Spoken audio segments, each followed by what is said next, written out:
યાત્રાધામ ચોટીલા નજીક કરવામાં આવેલા દબાણો તોડી પાડવાની કાર્યવાહી કરાઈ। ચોટીલા યાત્રાધામ તરફ જવા માટે 40 ફૂટનો મુખ્ય રસ્તો છે, જેમાંથી અંદાજે 20 ફૂટ જેટલું દબાણ દુકાનદારોએ કર્યું હતું। ચોટીલા પ્રાંત અધિકારીએ અગાઉ 450 થી વધુ દુકાનદારોને દબાણો સ્વયં હટાવવાની સૂચના આપી હતી। તેમ છતાં દબાણો ન હટાવતા અંતે વહીવટી તંત્ર દ્વારા દબાણ તોડવાની કાર્યવાહી હાથ ધરવામાં આવી। પવિત્ર યાત્રાધામમાં રોજ હજારો શ્રદ્ધાળુઓ દર્શન માટે આવે છે અને દબાણોના કારણે ભારે ટ્રાફિક જામ સર્જાતો હતો।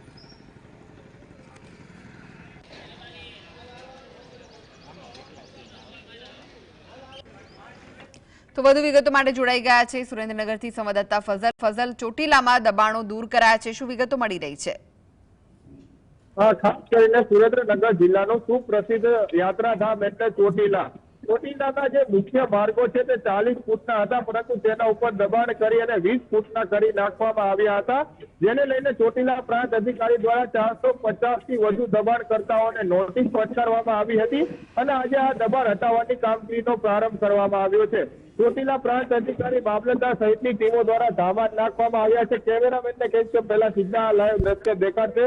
સુરેન્દ્રનગરનું ચોટીલા છે, ત્યાં પવિત્ર યાત્રાધામ આવેલું છે, ત્યાં દબાણો તોડવાની કામગીરી શરૂ કરી નાખવામાં આવી છે। પાકા અને કાચા દબાણો કરી નાખવામાં આવ્યા હતા અને વર્ષોથી આ દબાણો કરી નાખવામાં આવ્યા હોવાનું પણ સામે આવી રહ્યું છે। ચોટીલા પ્રાંત અધિકારી છે, તેમની સાથે વાત કરશું। સાહેબ, આજે દબાણ હટાવવાની કામગીરીનો પ્રારંભ કરવામાં આવ્યો છે, કેટલા વર્ષોથી આ દબાણો હતા અને કેવા પ્રકારના દબાણો હતા?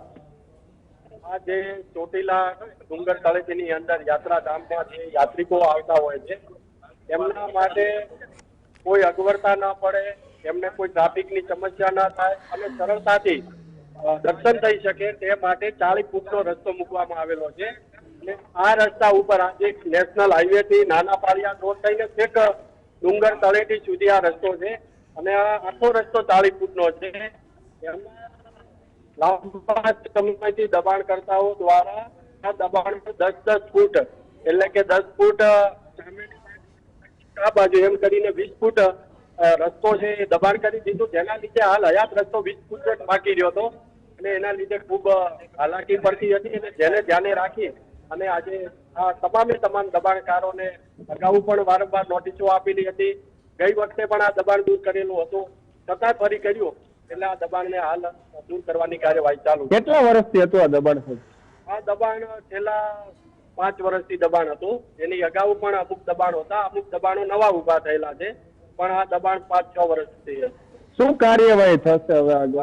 સામે આજ તો દબાણ દૂર કરવામાં આવ્યું છે, સાથે સાથે તેઓની સામે જે મોટા દબાણકર્તાઓ છે તેમની સામે લેન્ડ ગ્રેબિંગની કાર્યવાહી થશે, સાથે સાથે તંત્રીના 1% દરે દંડ પણ વસૂલાત થશે। ખાસ કરીને જયારે વાત કરવામાં આવે તો છેલ્લા 5 વર્ષથી આ દબાણ કરવામાં આવ્યા હતા, આજે પ્રાંત અધિકારી દ્વારા આ દબાણો તોડી પાડવામાં આવ્યા છે। 450 થી વધુ દબાણકર્તાઓને પ્રાથમિક તબક્કામાં નોટિસો આપવામાં આવી હતી, ત્યારબાદ આજે ડિમોલેશનનું કામ છે તે શરૂ કરવામાં આવ્યું છે।